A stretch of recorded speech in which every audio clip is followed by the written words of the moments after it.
My name's Evy Dueck. I'm the executive director of 19 Carter, which is this building.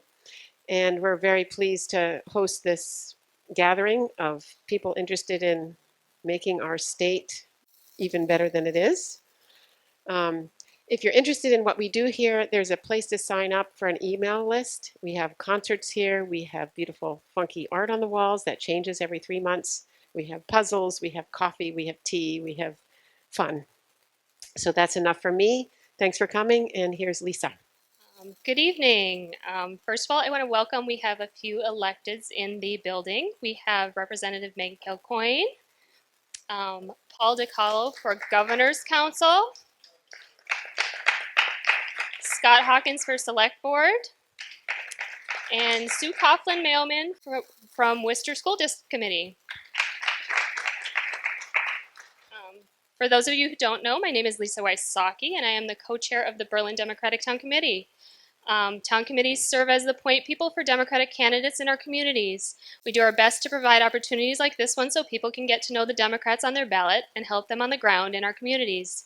If you're interested in knowing more about the Berlin, Bolton, and Northborough Democratic Town Committees, all of them can be found on Facebook. There are a lot of moving pieces involved in putting on a forum, so I'm going to take a minute to thank all of those who made tonight possible. First, thank you so much to Robyn Kennedy and Joe Petty for agreeing to be here tonight, and their staffs for helping work out the details. Our Berlin Dems co-hosts, Bolton and Northborough Dems, particularly Lynn Deichler. Berlin Democratic Town Committee members Bob Blair, Buzz Harris, Scott Hawkins, June and Marty Miller, Tim Pierce, who has the unfortunate honor of being my new co-chair, Mary Porter, my husband Tim, and my daughter and partner in crime, Piper. I'd also like to mention Brandon Robbins, who came down from Leominster and is always here when I need him, even if I forget to ask him.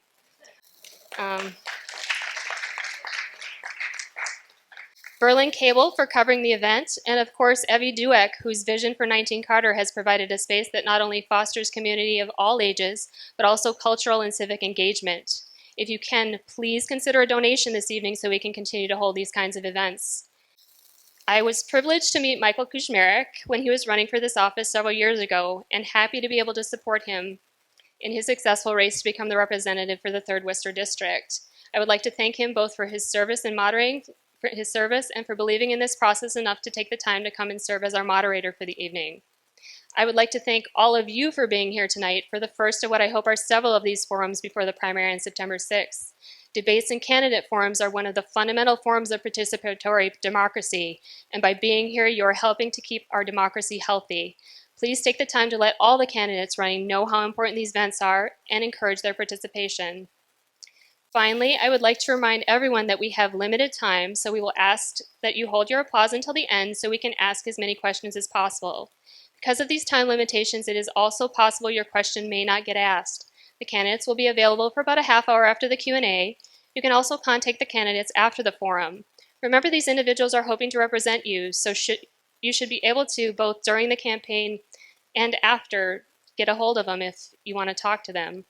With that said, I'm going to turn things over to Representative Kushmerek to get things started. I hope you all enjoy the evening. Thank you. Good evening, everyone. I'm Mike Kushmerek. I'm the state representative representing Fitchburg and part of the town of Lunenburg. It's my pleasure to be here today and pleasure to serve as a moderator for these two incredible candidates who are before you this evening. I have sat where you have sat. I will sit where you are sitting now in just about 8 weeks' time as I soon begin my own campaign. And just want to thank you again for both of you for putting yourselves on the ballot. For those of you who haven't done so before, it's quite a jump and really humbling yourself before an entire district. So thank you on behalf of our party. Thank you on behalf of our Commonwealth for putting your names on the ballot. Based on the guidelines provided by the League of Women Voters. Questions were solicited from a variety of sources and were not provided to either candidates in advance. To maintain impartiality and objectivity, the moderator did not have any role in developing tonight's questions. In fact, I just got them about 5 minutes ago. There was a coin toss in advance to determine the candidates' ordering for opening and closing statements. Mayor Petty, you will be first this evening. Robyn, you will then be second. And you will maintain that order. We'll begin our first question in that same order and then alternate.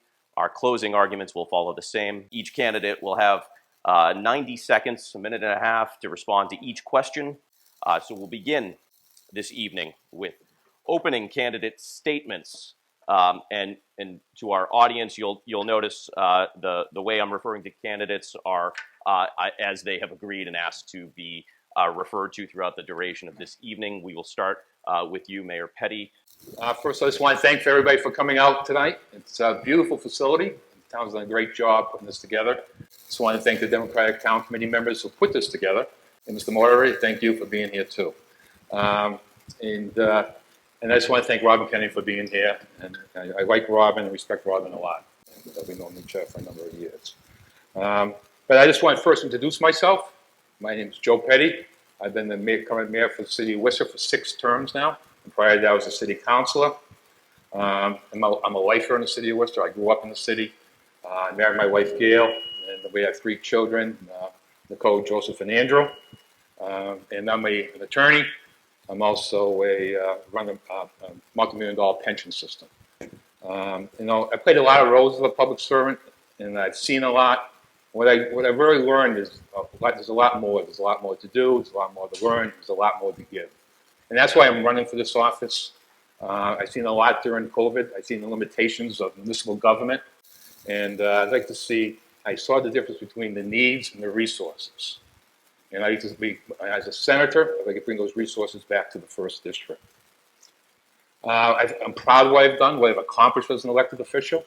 And not all by myself, I'm the leader of the city of Worcester. And I work well with the federal delegation, the state delegation, the city council, school committee, and to get things done along with the business community and also the community itself. Some of the accomplishments included, and we talk about crime. It's pretty hot here tonight, so climate change, I'm sure will be on the agenda somewhere. But really is that in Worcester we have the largest solar array in Massachusetts. We have the LED lights. We replace all the lights to LED in the city and the school buildings. What I'm very proud of too is that the $600 million we put into schools and infrastructure. I'm pretty proud that we're a welcoming community. I'm very proud of that. Very proud of that. We took in 749 people from Afghanistan. While the Trump administration was demonizing everybody, we took 749 people from Afghanistan. And also Hurricane Maria, we took, I think, around over 300 families. We've gone back since. But as a senator, you can expect this type of leadership here. Thank you. Thank you, Mayor Petty. Robyn. Thank you so much, and thank you as well to the hosts. Evy, thank you for opening up your space and the community space. It is such a perfect example, 19 Carters, of what it means when community comes together to build something together. So I'm so grateful to be back here for this, and I thank Mayor Petty for joining me in this conversation. I echo what Lisa said, that these conversations are critical to our democracy. My name is Robyn Kennedy. I'm also running for the 1st Worcester State Senate District. Senator Chandler has been a longtime champion for women and families. With the battles we face today and on the horizon, we need leadership like hers now more than ever. I'm looking to continue her strong voice while bringing fresh eyes and new energy. I'm also a lifelong Worcester resident, and I'm the candidate who comes to the race with the experience working in the Massachusetts State Senate, the executive branch, and working in the community directly with youth and families. Working for State Senator Ed Augustus, I spent most of my days in the towns in his district. I understand firsthand the moving parts of the legislature and the legislative process and how to be responsive to our constituents. I also worked for Lieutenant Governor Tim Murray, implementing statewide policy such as housing instability and veteran services. And at the YWCA over the last 5 years as the Chief Operating Officer of an $8.2 million organization, working with our team, I served women in need of transitional housing, families nervous about accessing childcare, and survivors fleeing domestic violence. And I was there with our phenomenal staff every day as we stayed open throughout the pandemic to make sure all members of our community had the services that they need. I know firsthand how the pandemic has worsened life for so many, and I know how government can and should work to fix that. As our economy struggles and inflation and housing costs are on the rise, we need to ensure that there are good jobs that pay livable wages and that we are investing in our workforce. From my 13 years working at the State House and 5 years working in the community, I am convinced that with the right leaders, with the right energy and the right experience, we can tackle these challenges. I'm also convinced that when we turn to our community and uplift the work that you are doing, we can inspire new solutions. I'm tired of the status quo, and I'm tired of government that serves some while leaving out many. I want to bring my experience serving in state government and in serving our community to make a difference for our future, and I want to do so working with you. Thank you. Thank you both. First question is, how would you balance priorities for the smaller communities in what is essentially a Worcester-centric district? Yeah, and I realize that, and let me be very clear. I would meet with the people of the towns here in the district on a regular basis. It means a lot to me. I serve Worcester well, and I've served this community well. And I will balance your needs by asking questions, meet with your elected officials, meet with your town manager, and understand what issues are very important to you. And because one thing I'm good at, I'm very accessible, and I really believe, and you'll find out I'm accessible. That's why I'm successful. That's why I'm very successful in the city of Worcester. And also, and it's important to me that I represent you correctly, and I will work hard for you. If you're elected as a senator, you'll see him on a regular basis. I'm a consensus builder. I bring people together, and that's why if you've been to Worcester over the last 10 years, you see it grow. It's because it's a team effort. As the mayor of the city of Worcester, I lead that team effort, and I'm part of that team effort, and make sure things get done, and make sure everybody's successful. And from any point of life that you're going to be successful here, I'll be successful representing you, and so thank you. And but I will be here on a regular basis. I can promise you that. Well, it's so important to understand that so many of the challenges that the communities are facing are those that the city of Worcester are facing. They're different and they're unique, but the opportunities are the same. So it's so important to understand the policy issues, whether we're talking about housing or access to childcare or transportation. It's about understanding the policy and how to come up with systemic changes to fix these policy issues for all members of the community. As I mentioned, when I worked for Senator Augustus, my job was constituent services aide. I was in each of the towns in Grafton, Upton, Millbury, Shrewsbury, and Auburn on a regular basis to be able to listen to the constituents, to understand what the challenges were. And I understand from that experience that so often that challenge that one resident was having, getting a check from Social Security, was the same challenge that so many residents were having, getting their check from that same office. And what that taught me was that it was a systemic issue that we needed to address. So it is truly about not only the ability to listen to the constituents and the residents, and I certainly will be here and continue my track record of being here to do so, but it's also about understanding those nuances and how to be able to address those nuances individually for each resident, but also at the systemic, at the state level. Thank you. Please outline your thoughts on affordable housing as it pertains to our district. Sure. Well, that's something I'm certainly, as I've been out knocking on doors across the district, that's something I hear so much about. And it's striking to me, particularly in the towns, how often I encounter families that are 20 and 30-something-year-olds back living with their 50 and 60-year-old parents. And sometimes it's to care for their loved ones, it's to care for grandparents, to help with grandkids, or to care for aging parents. But more often than not, as I'm talking to residents, it's out of necessity. And I hear time and time again how 20 and 30-year-old young professionals can't afford to buy a home in the community that they grew up in. We need to address that. And it's a nuanced issue that requires very complex solutions. Take, for example, it's incredible to me that the town of Berlin has been able to achieve 17%, where the state requirement is 10% of affordable housing. That's laudable. But I know that the challenge that the town of Berlin faces is that they often lose units because the threshold of what the state determines is income eligible for affordable housing is $2,000 or $3,000 that less than what a mortgage will give you, or a bank will give you a mortgage on. That's a very nuanced problem that's creating major challenges for the community. I understand these issues, and I understand that we can address these challenges from complex and nuanced ways. Thank you. Mayor Petty. Thank you. affordable housing is an issue I've heard also in the district on a regular basis. I have 3 children who are in their 20s. Who ever thought Worcester would become unaffordable and people moving out west? And my children wouldn't be able to right now afford a house in the city of Worcester. I met a lot of people, a lot of residents in the towns who are here today, Berlin, Bolton, and Northborough, and they say their children won't be able to afford a house and stay in the community that they grew up in. So this is an issue that needs to be addressed on a statewide level. In the city of Worcester, we're looking at ways to do this. We have put money aside for housing, $20 million from the ARPA money to look at housing, and put in the trust fund another $10 million also for housing. And we're addressing the issues, whether it be wet abatement, which also affects housing in certain cities and towns. Here in the Commonwealth of Massachusetts, looking at first-time home buyers, how we can assist them. We're also looking at Worcester, for example, have like $1 billion of deferred maintenance. I'm sure there's deferred maintenance, and people don't want to rent their apartments out because they don't want to deal with it. But we put a program in place where you can apply for money in order to help you out and alleviate those deferred maintenance costs that you could not otherwise afford. So this is a community effort. It's a statewide effort. This doesn't affect us. This is a national issue. It's definitely a state of Massachusetts issue. That people can no longer afford to live in Boston. People are moving out to Webster, Sturbridge, out in that way because they can't afford to live in the city of Worcester or in the east part of the state of Massachusetts.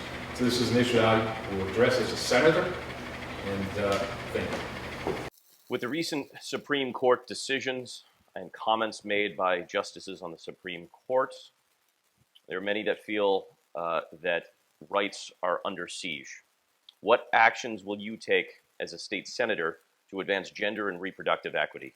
Mayor Petty, we'll begin with you. We've begun that process, and I'm glad that the current legislative body has handled this in a very professional and quick way for the governor. I was the first one to sign on with the ROE Act with Senator Chandler to make sure that those old antiquated laws were taken off the books. I have a wife, I have a daughter who this will affect greatly, and this is only the first round. Let's be very clear with that. Reproductive equity is such a point. I've been out in front of that, even on the council, it's a 6-fold to look at the crisis centers to make sure that they don't give the wrong information out to people who are looking for health care. With the resolution, support of putting the right back the way it was in the country. But I will be there for you. This is it's not just reproductive equity. Exactly, they're going after voting rights. Let's be very clear on that. They're going after voting rights. They're going after people who no longer, when they reproductive equity, who want to come in the state of Massachusetts and have an abortion. They're going to go after those, the doctors. And be very clear, we put laws in place, but at the same time, they're going to try to appeal this to where? The Supreme Court. And they're going to go after the LGBTQ community also. And this is why this fight is not over when it comes to equity here in this country, in the state of Massachusetts. There's about 24 states that are like Massachusetts, but a lot of states are not. And this is a fight that we all have to do together and not put our guard down going forward. Robyn. Thank you so much. And as so many folks in the room here tonight, like me, who've been on the front line, we knew this was coming. This was no surprise. This has been the long game for the past 50 years since Roe v. Wade came into effect. I can't believe I've spent my entire adult life fighting to save it, and that so many of you in here before me have spent your life, and here we are today. And this is why we need leadership like Senator Chandler. In 2018, when she started to move the Roe Act to get it passed, people were still telling us that we were crazy for thinking that this day would come. But she persevered to get it through, and including overriding the governor's veto. And again, that perseverance has ensured that in the state of Massachusetts, we are safer than most places in the country. But let's also be clear, we need more proactive leadership.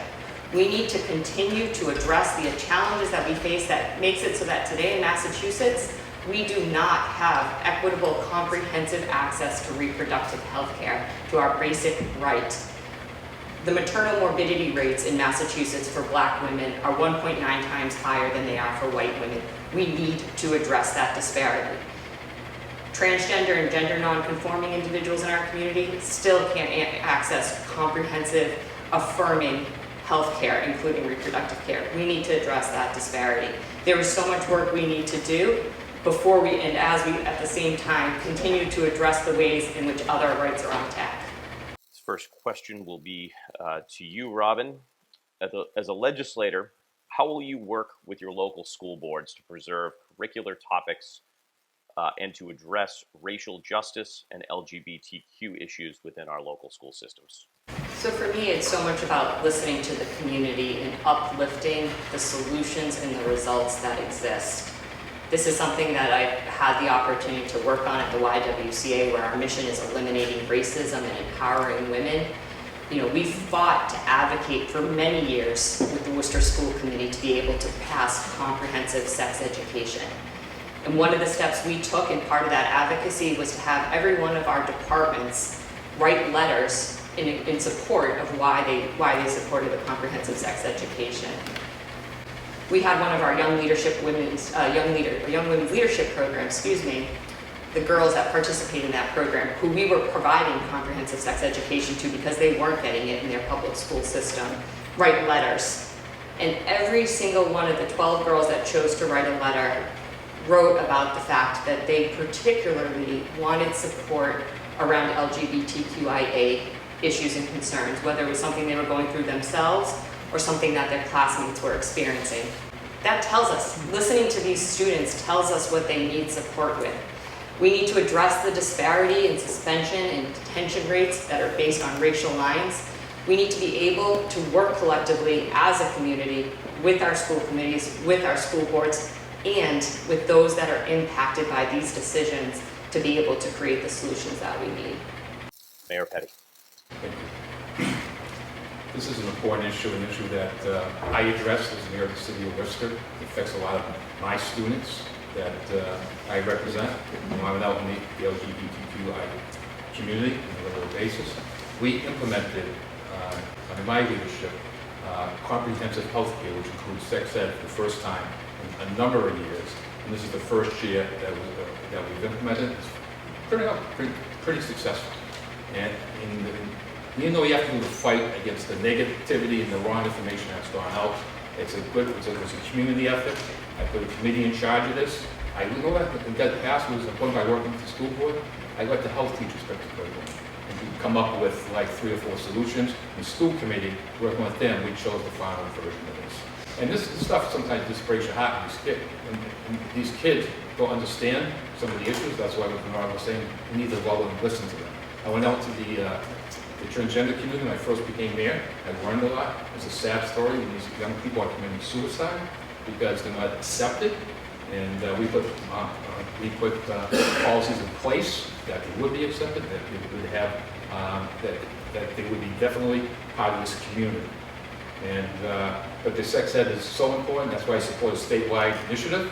If we can do that statewide, the communities don't do it for the wrong reasons, and because kids just don't know. Nobody's teaching them. And but I'm going back to your question. I will work with the school boards in this community and understand what they want, what their needs are, and bring a solution to them, and not force anything on them from my perspective. It can be difficult and time-consuming to get legislation important to our individual communities passed in a timely manner. These are known often as home rule petitions. Examples could include a city treasurer becoming appointed rather than elected, or town administrator legislation. How would you as a state senator work to improve this process and to ensure responsiveness, support, and effective communication of status throughout the current process? Mayor Petty. You know, as the mayor, I think I'm on the other end of that, trying to get special legislation passed. And sometimes it can be painstaking, there's no question about that. But I work with my colleagues. I have a good reputation of working with people, and building consensus. And that's how you get things done. Even right now, we're going through a process. We district in the school committee, have district school committee members, and right now we have to go through that whole process. We're going through a home rule petition to get that done. We're on a year in the making, and that process will probably start in the legislature sometime over the next month or so. But it's about working together, building consensus, and I have that reputation, and making sure that we work together to get it done. It's important issues. As a state senator, I understand the issues of delay. I understand the waiting and making sure this special legislation gets done. If the town wants it, if the city wants it, it should be done on a quick basis. Robyn. Absolutely, it's a great point that you bring up, and I think what is it now, 5 years they say for a good piece of legislation that doesn't cost any money to be able to make it through the legislative process, and and that's in part because the thousands of pieces of legislation that are preempted every year by the legislature. And so it's really important to have the priorities to be able to work hand in hand with the delegation. As much as important as the role as senator is, it's equally as important our representatives, and that we're working cohesively and collectively as a delegation to be able to advance these issues for our community. Home rule petitions are incredibly important. That is one of the key steps in which the community tells the state delegation, tells the state legislature what you need to see happen. It is about working collaboratively with our delegation as well as with leadership. It's about being able to be clear about our priorities and to make sure that we're attentive to making sure that it gets passed, and to make sure that we're also participating in town meetings so that not only is the information coming from you to us, but that we're bringing that information back, because it is, as the mayor mentioned, a painstaking process, and it does take time. So it is about how we are communicating back with our community so that you're aware of what's happening and that we understand what the challenges are with the delays in terms of implementation of that. So it is about working collaboratively. A study this year from the Trevor Project found that trans youth are about 3 times more likely to attempt suicide in any given year if their parents are transphobic. What policies would you support to protect trans youth, both inside their homes, within our school systems, and in the Commonwealth at large? Take a moment to think about that statistic. Children committing suicide because their parents are transphobic. I can't think of a more tragic statistic to hear. And it's a policy issue, and it's a matter of providing support in our community. It's about making sure that their resources are there for things like the Trevor Project, which is a helpline for kids that don't know who to turn to and don't have someone to turn to be able to get the support that they need as they're going through this difficult time in their life. It's about making sure that there are resources in our community that are there to be able to support them, to be able to provide them with accurate and supportive information, and it's to make sure that we're there as leaders in the community to ensure that they know by our words and our actions that they are not just welcome here, because everyone should be welcome here, but they are embraced and they are part of the fabric of our community. And that takes time, that takes a matter of support and commitment to do so. And it means that we need to make sure that we are providing the right level of support. And absolutely, we have to tackle head on when there are policies that may not seem, but are blatantly transphobic. Tackle policies that prevent and create disparities for people being able to access services or care. I already mentioned one example that transgender and gender nonconforming individuals can't access affirming comprehensive health care. That's something we need to be proactively tackling so that when they go to their doctors, they're getting the help and the care that they need. Mayor Petty. Thank you. It is a styling issue. And knowing firsthand, meeting these children as the mayor of the city of Worcester, and how heartbreaking that is, that they are committing suicide. They are afraid to go out, even participate in society or go to school.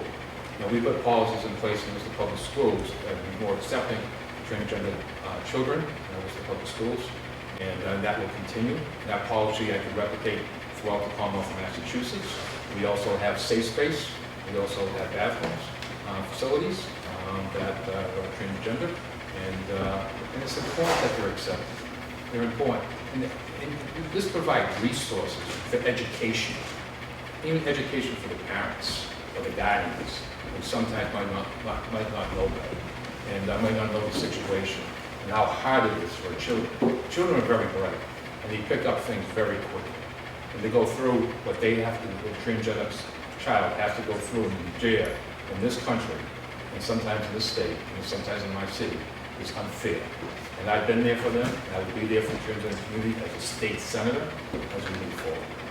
If elected, would you publicly support the unionization effort of State House employees? Mayor Petty, we'll begin with you. Yes or no? But I do support their effort as a unionize at the State House. I support anybody's effort to unionize.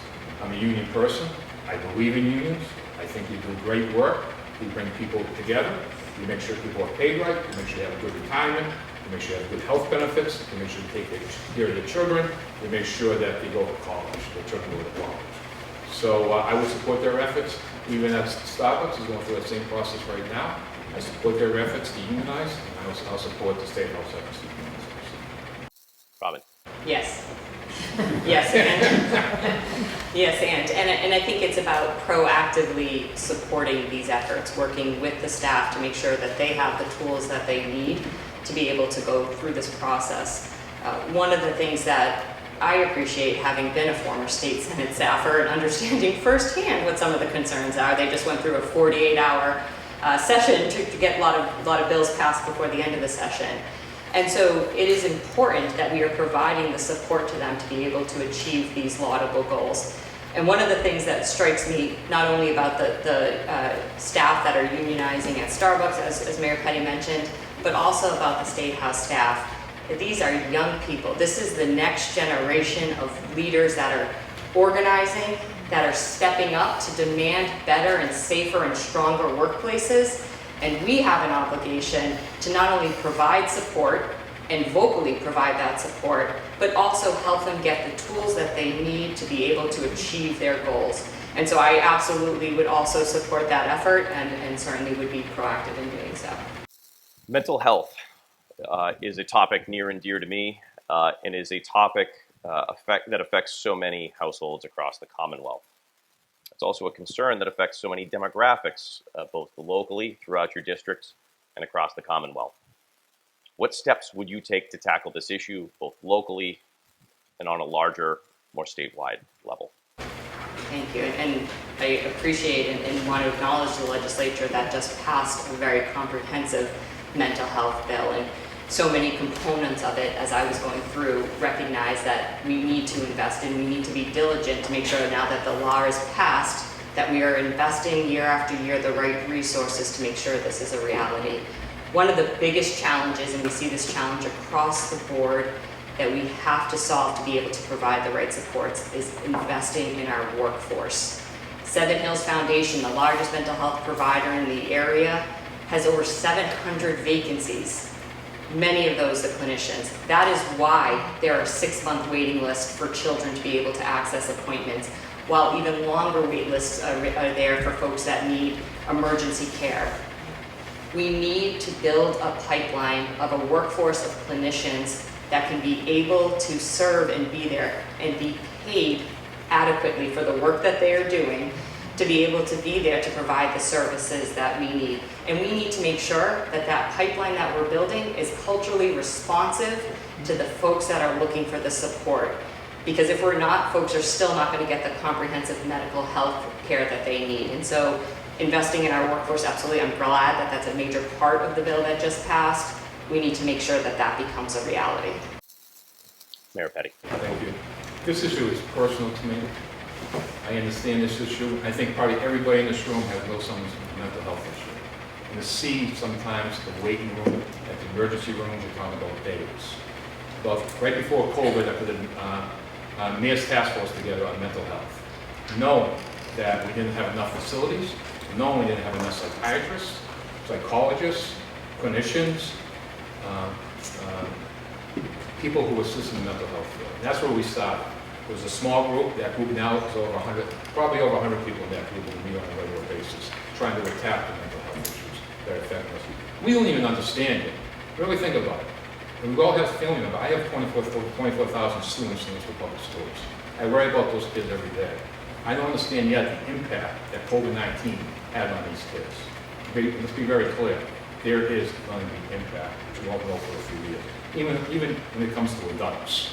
So I do support these efforts. I applaud the legislature again for putting money away for addressing emergency room waits. Can you imagine being an adult? You have to go out to another state to get service. Can you imagine being a kid in my Worcester public schools or yours kids in the schools who's got to wait 6 months to get some type of emergency service? That's unacceptable. I'm glad you passed the legislation regarding the emergency room waiting service, and also on wellness checks, make it part of public health. And I will fight for resources for mental health, and it's an important issue to me, and it's a personal issue. Would you support a general reduction in taxes on Massachusetts residents and/or businesses? And what would you do to provide that relief? I think at the right, I have no problem giving tax relief what tax relief is due. But also I understand that this is the time that we really have to understand we can address a number of issues with the overflow, whether it be the rainy day fund, whether it be the state budget itself, the extra money that came in this year's budget, that we need to address our big issues first. We want to do mental health, we want to do affordable housing, we want to address the schools and making sure they get good quality education. I was a big supporter of the Student Opportunity Act. How are you going to pay for that? I really think we can talk about it, and I think the legislature put over $1 billion in this year's budget, but I think it's a 7-year plan, but where's that funding coming from? And I understand that there could be a $3 billion tax cut coming this way, and I applaud the legislature for taking a breather on this, and to look at it, and make sure they make the right decisions, because what you don't want to do is that $3 billion is part of everything else we've been talking about tonight, about making the services correct for our people in Commonwealth, Massachusetts, for our students, for our elderly, for our people here in your community, as a state senator, the first Worcester district's community. And this is, so it's a balancing and getting down to the State House. We'll take an analysis of the budget and understand it better and make the appropriate decision. Robyn. Thank you, and I appreciate that. I appreciate, like so many of you, that working families are struggling, and when we do tax relief initiatives like that we've been discussing and that the legislature have been discussing, we need to make sure that working families are benefiting from those tax relief efforts. And I agree with what Mayor Petty said, that it is a matter of balancing priorities. I think we also need to continue to look at diversifying our revenue stream. I'm very interested to see what happens with the ballot initiative around the Fair Share Amendment, where we're looking at a different revenue stream based on a progressive tax, like the income tax, versus a constant increase that we all as homeowners face, which is a more regressive tax on our properties. So we do also need to certainly be diversifying our revenue stream as we're talking about taxes. But we also have to make sure, the previous question, we were just talking about the increase in needs of mental health supports. That costs money, and it is a strategic and it is a wise investment for us as legislators to be not only investing tax dollars, but additional revenue like the Federal Recovery Plan, ARPA funding, to be able to make sure that we are setting up our communities for success down the road by investing in the resources that we need now. If every school had access to mental health counselors, then our students would be stronger when they graduate. If every family had access to the resources to be able to stay and live in their homes longer, then we'd be stronger as a community. Thank you. The 495 and 290 intersection desperately needs to be fixed. We hear across the Commonwealth, traffic and infrastructure need improvement. Berlin gets a high volume of cut-through highway traffic, for example. We see many communities that either attract the traffic or become pass-through communities to those areas. What would you do to help alleviate traffic flow and congestion throughout the Commonwealth? And what would you do to help address the infrastructure needs of the Commonwealth? Absolutely. And it is so critical. This is the #1 job that a legislator could do, which is to help bring resources back to the community. Just the other night, I was knocking on doors on Hudson Street in Northborough. 3 families in a row talked to me about the fact that when they bought their homes back in 2005, the same road that is there today was there then. What's different is that a major 495, 290 intersection is at the other end of that. The road hasn't changed, but economic development around them has changed. And we're experiencing this, we're seeing this all over our communities. I know that there's another big box distribution center coming in Lancaster that's going to have impacts on the roads in Bolton and surrounding communities. We need to ensure that we are not only addressing and bringing the resources back for future development, but that we are mindful that we are building up our infrastructure as these changes are happening, so that we can protect our roads and our infrastructure to make sure that they're sustainable for the long term. And that's something that certainly as a legislator that I'll do. Also working with these companies that are coming into our communities that are part of this economic development to make sure that they're contributing as members, as partners in our community to help make it better and safer and stronger. Mayor Petty. Thank you. What we really need is a comprehensive transportation plan in the Commonwealth of Massachusetts. We should address this 20 years ago, work with the federal government, the state government. We'd be so far ahead right now if we actually did a comprehensive transportation plan, which includes not just the roads and the bridges and the cars, but also other alternative ways of transportation, whether it be even bicycles, whether it be trains, train service, East-West Connector, which the legislature just put money to it, so I'm thanking for that too. That's an important issue. So transportation is really key to economic development too. And like Rob was even saying, like in Northborough, one of the key issues is transportation in traffic in the town, and also safety issues. And not just that town, but even the city I represent. Right now, as mayor of the city of Worcester, we have an accident on 290. Guess where all that traffic goes? It's like probably saying in Bolton, Berlin, and Northborough. You go right into your neighborhoods. And so I would advocate for a strong transportation plan that includes all types of transportation here in the Commonwealth of Massachusetts. Advocating for 290, 495 interchange, going both ways, going into 290 and out of 290. It's a complete disaster and needs to be fixed. Mayor Petty, you alluded earlier this evening to the temperature in this room, the temperature outside, and recent statistics have been done to show that the number of sunny day floodings around coastal Massachusetts will have tripled in the 2 decades since the study was first conducted in the early 2000s. With that said, how will you advance the Commonwealth's efforts to address climate change? First, I would say climate change is a real issue. My kids say it's my fault, and I need to address it. It's just not mine, but our generation's fault. And you remind me every day, this is my problem, I need to fix it. And in the city of Worcester, we're doing a Green Worcester plan. Like I said earlier, we're going down that road right now when it comes to climate change. In the Green Worcester plan, we have certain criteria we have to meet at certain dates, and by 2045, we should have that plan implemented. It's such, even in the city of Worcester, if you really think about it, you could have a 10-degree discrepancy in equity in the city of Worcester. In the outskirts, it could be 10 degrees hotter in the inner city. So this is an important issue. And seeing those stats, seeing what's going on in the country right now, whether it be flooding, whether it be fires, whether they say the seaport's going to rise, flooding, the number of days will triple over the next several years. This is an issue I would advocate for, that we look at as a comprehensive plan again, which I know is underway by the state legislators, and to make sure that these are implemented. This is a real issue. It's a real issue, and not an issue I'm going to hide behind and say it doesn't exist. This climate change does exist, and it shows every day when you turn on the news. Robyn. Absolutely, and this is an incredibly complex issue again that is going to require complex solutions. And to the Mayor Petty's point, part of that reason for that 10-degree differential is because we have areas of our city that have less than 6% canopy cover.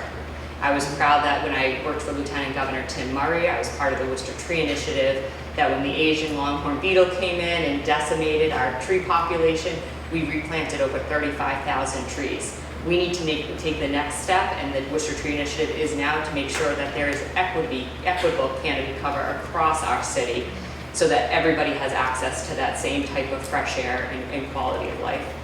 I also know that there is so much work to be doing, but I also know, again, the experts and the solutions are in our community. I know that when I need to talk about climate change and how we can reduce our emissions, that I need to reach out to Gene Cahill in Northborough and Paul Poppinchock in Worcester. And I know that when it's about holding the gas companies accountable to not only repair the leaks that exist across our community, but to replace the pipelines, that I'm going to work with the amazing volunteer moms at Mothers Out Front who have done a phenomenal job to identify the leaks and hold those companies accountable. I'm going to uplift their work to make sure that what they're doing has the resources it needs and has the backing of the state to actually get accomplished, because there is work to do. And we also have to make sure that we're caring for people. These hot days and these cold days, we need to make sure that people have a place to be. The state legislature recently passed a bill authorizing driver's license for undocumented immigrants. What is your position on this issue? I wholeheartedly support it and would continue to support its implementation. And let's be clear, part of the reason I do support it is because of conversations that I've had with police officers and some of your chiefs of police, and they too support it because they recognize that it's common sense. When there are individuals in our community that need to be able to get to work, get to care for their family members, get to bring their child to childcare, that is all in all of our best interests to make sure that they are driving safely and have that documentation of a license. So I certainly do support that legislation. Mayor Petty. I also support that legislation. It's important legislation, especially in the city of Worcester. I know a lot of people who are undocumented in the city, who need a driver's license, who get around, they want to get to their job, they want to get to their doctor, they want to pick up their groceries. And the Chief of Police Association does support this effort too. So people will have an idea. And this is not going to hand out the license. You still have to go through what everybody else has to go through. You still have to need insurance, you still have to go through the class. And I think this will make it Commonwealth a better place here and also your towns and cities a safer place. Okay. Question came from the audience, and as a voter and a mother, I'm concerned about affordable childcare. What are your thoughts on childcare for families across the Commonwealth? I understand what you're saying. I went through that. We came to child care. When me and my wife were working, we paid for child care. It was expensive back then, and it's made more expensive now. And this is an issue that we try to address during COVID, working with adults and his association, working with people to make sure that early childhood education had emergency services during COVID, that we had after-school programs for children, and the summer programs to make sure they have a place to go. But this is, you need to get to the students, young people, as early age as possible. Right from pre-K to K through 12, and right through higher education. And I'm very supportive of this measure. I know that we have this legislation being proposed, and we need to start chipping away at this and start funding this issue and making sure everybody has the proper opportunities here in the Commonwealth of Massachusetts. Robyn. And I want to thank the mayor for acknowledging the providers that provide childcare and provide after-school care. At the YWCA, I'm one of those providers. But let me tell you this, we are at a crisis point in the field. There are on average 25 classrooms closed in the city of Worcester. That's 200 plus slots that are going unused because we cannot hire and retain teachers. And that's because we have undervalued and underpaid our workforce for too long. This is my #1 priority, to ensure that every family has access to quality, affordable childcare. And the solutions to doing so are there. A legislative commission recently came out with 14 recommendations to make it happen. And the early education and care bill that recently moved through the legislature with funding from the budget is going to tackle many of those recommendations. And many of them are achievable tomorrow. Here's one quick example. Right now, the State Department of Early Education and Care reimburses subsidized providers for attendance versus enrollment. For all of you with kids, you imagine babies are out sick quite often. Providers aren't reimbursed when children are not there. If they flipped that, which they could do tomorrow, then and paid us based on enrollment versus attendance, that would fundamentally increase our foundational budgets, and we could pay our teachers more. That's going to open up classrooms and make sure that classrooms are there and that we have quality, affordable programming for our families. It's achievable and it must be our priority. Thank you. Opioids are ravaging our communities. Despite tens of millions of dollars in state and federal funding and investment in recent years, some have proposed safe injection or supervised consumption sites as a solution to this ever-increasing problem in our communities. Do you support these legislative efforts, and what would you do to tackle the ongoing opioid crisis? So this is something that's certainly a matter of equity. We need to acknowledge first, as we talk about equitable solutions to these challenges, that for far too long, when these issues existed as a crack epidemic in communities of color, it was a public safety response. I'm grateful working under Governor Patrick that we really, as the state, switched that. And of course, the equity piece is acknowledging that was about the same time when this issue started creeping into suburban and white families and white communities. It's important we talk about that because if we're going to develop equitable solutions, we have to acknowledge the challenges that exist. Working under Governor Patrick, he elevated as a public health crisis and he ensured that we were dealing with it as a public health response. In doing so, and to answer your question, I think it's incumbent on us to be looking and working with our departments of public health in each of our communities, working with those with lived experience. You know, Boston has implemented safe injection sites. We can look to those who have been doing it, and we do need to consider all options. We do need to look across the board and say, the status quo isn't working. What can we do differently, and how do we make sure that when we do implement these solutions, that we're doing so equitably and that we're doing so to make sure that we are ensuring that everybody has access to the support that they need. Mayor Petty. This is a very complex issue when it comes to opioid crisis. It involves a lot of different elements, drug addiction, mental health issues, and the solution hasn't been easy. It's gone a little bit quiet, too quiet. I know in the city of Worcester, you pick up the paper, you can recognize 7 people sometimes. We have several overdoses and deaths in the city of Worcester. It's personal, and you see the families that these people have died from overdose. This is why you hold doctors responsible and the medical facilities responsible for prescribing opioids, and not in a very good way. And also make sure that the city of Worcester, we sued the drug companies, and we won that. We settled with them, make sure they're held responsible, and holding people responsible is important, but also education is important.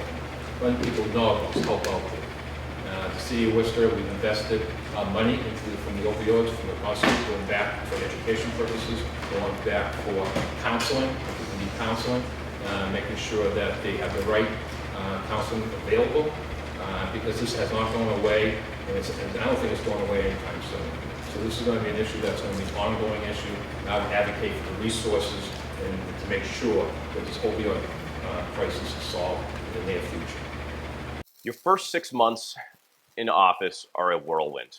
Filing legislation before the deadline, co-sponsoring others' legislation, helping constituents and learning how to do so on the fly, meeting colleagues for the first time, finding your way to the mailroom without getting lost. Not that I'm speaking with personal experience here.